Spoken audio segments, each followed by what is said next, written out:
Бірақ шындығында да ең үлкен қауіп Ресей жағынан. Ресей Украинадағы соғыс қалай аяқталатынын білмеймін, бірақ келесі нысанасы Молдова мен Қазақстан дегенді мен. Соғысқа дайындалу керек әр уақыттарда. Бізді ешкім құтқарып қалмайды, оны Украина көрсетті. Тәліптер келсе де соғысамыз. Бәрі кезде, өйткені өзіңнің еліңді енді соғыссыз адам не дейді, жаңа қорғай алмайды ғой. Сен біреу басып алған уақыттарда отыра бермейсің ғой, жаңа тәліптерге риза болатыным сол 20 жыл бойы соғысқаны американдықтармен. Біздің мемлекет басшысының алпауыт дипломат екенін айтады. Енді дәл осы дипломаттығы Қазақстанды қиын жағдайдан алып шыға ма?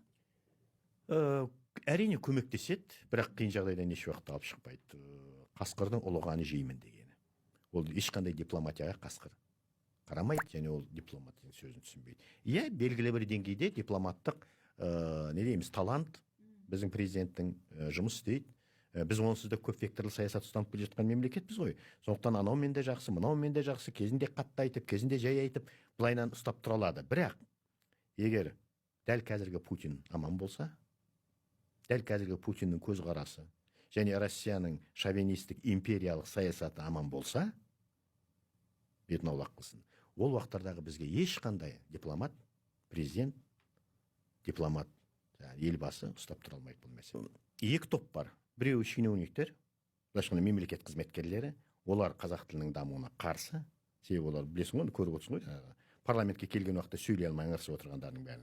Олар қазақ тілі келсе, ертең далада қалатындарын біледі, сондықтан барынша. Екінші мәселе орыстанып кеткен қазақтар. Біздің өзіміздің орыстанып кеткен қара көздер.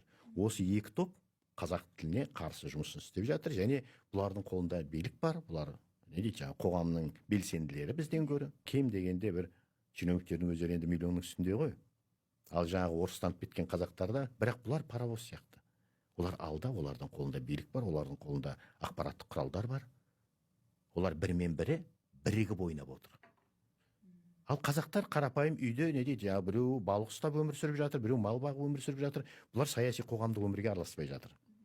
Сондықтан біздер көп шығармыз, бірақ көп болсақ та біздің күшіміз жоқ. Сондықтан бұл топ орыс тілді топ Қазақстанда қазір не дейді, үстемдік алып отырған уақыттарда қазақ тілін олар жүргізбеуге тырысады,